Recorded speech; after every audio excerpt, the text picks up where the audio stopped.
on the subject of Ukraine today for military veterans and active duty. What is your view? I know active duty overwhelmingly were against aiding al-Qaeda openly or even covertly to attack Syria because these were groups that U.S. military had fought. And some of these al-Qaeda people in the BBC and others bragged that they'd killed Americans and would continue to kill Americans, but thank you for the weapons. Very arrogant scum. And our government didn't really control them. They were just arming them and turning them loose. I'm not saying there aren't radical Muslim extremists. That's a fact. The point is they're just arming them and like turning them loose like a group of piranhas or a hornet's nest you've beaten with a baseball bat to go infest some country that's done nothing like Syria and then to kill everybody. And then to use the threat of the hornets flying around to take liberties domestically. I want to hear from military about Ukraine.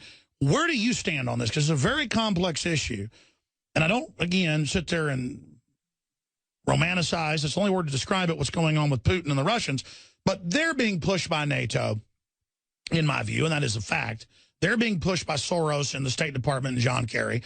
And there's a destabilization program, and they're trying to do it inside Russia. And I don't think poking a grizzly bear is a good idea, especially when we have a giant 800-pound maggot, a maggot whale, defecating all over us like George Soros with all of his political detritus, gun control, destroy the family, push marijuana. I'm for decriminalization, but not marijuana culture, bombed out of your brain drug culture.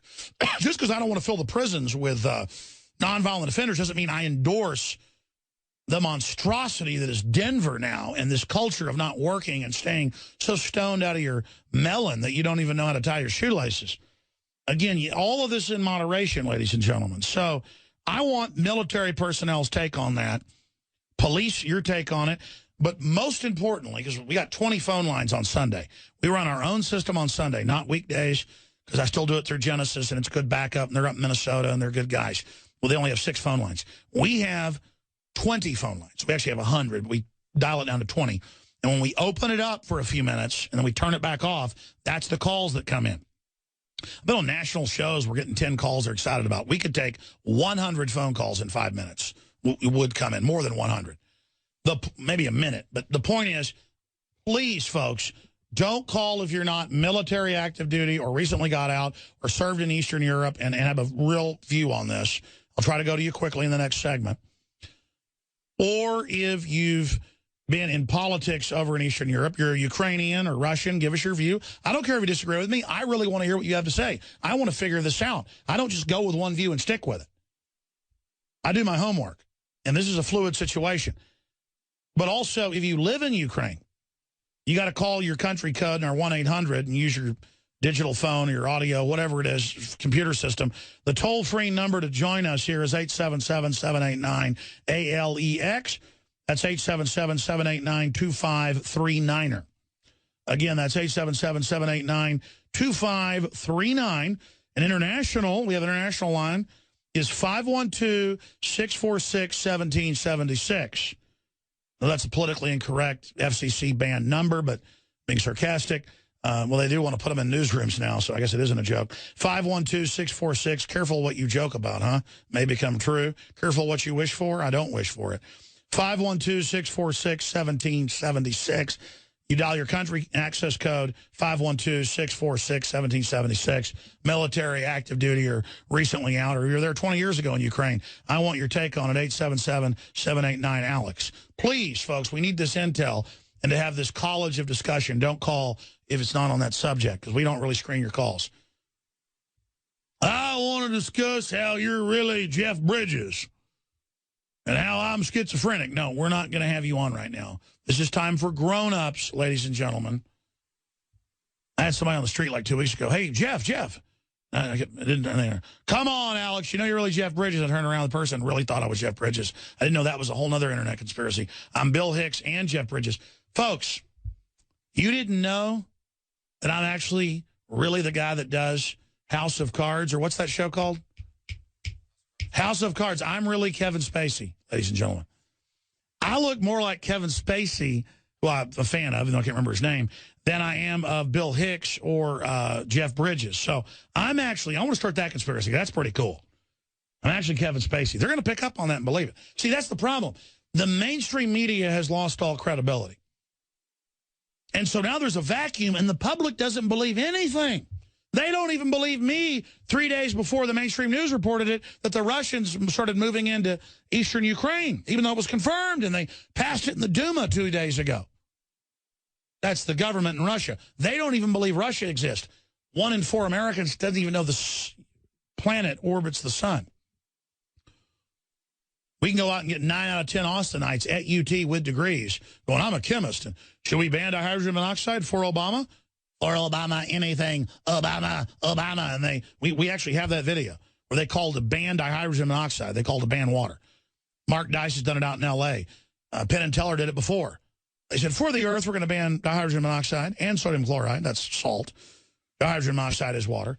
So I want to hear from military, Russian, U.S., Ukrainian, NATO. This is your chance. International line, 512-646-1776. That is, to tyrants, that's profanity on air. 1776, 1776. I have like Tourette syndrome. Liberty, freedom, private property, family, Second Amendment, self-defense, John Wayne. Oh, man, the profanity that is coming out. Men are men, women are women, fast cars, high horsepower. I heard Ferrari's coming out with a hybrid vehicle. That is blasphemy. I think that new BMW that looks so awesome, but then I heard it's hybrid. I mean, I won't even look at it now. It's like because it doesn't even work. I mean, these electric cars come from coal power that you guys say is so evil, and then it's an electric car with gasoline. Kind of freaks me out when a car, you go to a red light, it stops idling. That's kind of satanic, folks. It's like throwing crucifix in you-know-what, like in that federally funded artwork or something. I mean, you want to get into blasphemy, folks? All right, seriously, I'm going to get serious here. We're going to take your phone calls, and then coming up, record cold hitting the entire United States. The answer is pay Al Gore more money, because he said we'd be in record heat and total ice caps and all that. That's not true, but so what? They control reality. White House-connected, George Soros-connected groups have come out, Media Matters, and also Raw Story, and said we have no AM and FM affiliates. We're Internet only. That's why they're talking about us, and it doesn't matter if that's not true on record. They control reality. So if they said the Earth's made of cheese, or if George Soros actually fought the Nazis as a young man, did you know that? He wasn't a collaborator on record, he admits on 60 Minutes. He actually killed Hitler. George Soros, as a 15-year-old, went into the bunker and killed Hitler. Raw Story said so. Symbols are powerful, and the globalists have hijacked the symbols of America. They've turned them into their own symbols. Well, we are restoring the idea of the true republic, not the counterfeit globalist empire, by promoting the icon George Washington and others. That's why we're rolling out on 100% made in America line of incredible pro-liberty apparel. We are repopularizing liberty. We are helping fellow Americans rediscover what made this country great. We are the spirit of 1776. We are 1776 worldwide. We are all brothers and sisters in arms in the animating contest of liberty in the long march towards humanity's ultimate destiny of freedom. Visit madein1776.com today and vote with your dollars to promote truly made in America, high-quality products, and promote the ideals of liberty. But let's go to your phone calls. We got Bubba, Paul, Jeremy, John, Pam, James, you name it. Got a lot of callers calling about other stuff. We're talking about the Ukraine that could be the trigger for World War III. What is your view? Former, current military, police, folks in Europe. I can usually give the number out in Australia or in Egypt and get some calls on an issue.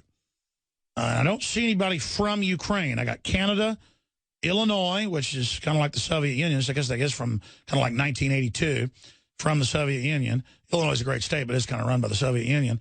From another dimension, we got Virginia, Texas, Arkansas, Texas. Again, we got an international line, folks, or you can call the regular number, 877-789-2539. I want to hear from Ukraine or Russia, you name it. Anybody over there in Eastern Europe or into the Caucasus or into the whole Rus area, 877-789-ALEX. Right now, let's go to Bubba in Virginia. He served 10 years in Germany. Then we got active military. Paul in Texas wants to comment on Ukraine. What's your take on this, Bubba? Yeah, let's see. I was over in Germany for quite some time, starting back around 2000s, 2001s. they actually start having different meetings for how we're going to put bases over in different parts of what used to be former Eastern Europe or former Eastern Soviet Union there. Which is provocative. Right, exactly. So we're putting places. We got ASGs are actually looking at putting area support groups equivalent to over in Poland. I know some guys have gone over there and some stuff. Kosovo, Yugoslavia, places like that. So yeah, we're basically, we're fringing right on the borders. Encircling Russia. Yes, that's the public plan, exactly, is to bring Russia down by the White House. Yes. Exactly. And then the whole thing going on with Ukraine, just from things I've seen and read in history books and everything, to me this seems somewhat similar to when Kermit Roosevelt was over in Iran. They got provocateurs in there. They go in there with a bunch of money, but basically you use Bechtel and other corporations like that, and George Soros corporations. They go in there and they pay a bunch of hooligans to start riots and carry on. And they don't want to join the EU, I can guarantee you that. Because I can tell you, when I went to places like Czechoslovakia and stuff, they would rather take my dollars or they'd take krone over euros. They do not want euros. They don't want anything to do with the euros because it's bad news. It's going to crash. And it's going to bring down their economy. So those people in the Ukraine that are wanting to be over with the EU and become part of the EU, I'm telling you, they better look out because they're tying their own hands. Well, very sophisticated points you make that the majority of Ukrainians, they voted it down in elections, do not want to join the EU and be saddled with debt and enslaved. I mean, that's like wanting to join with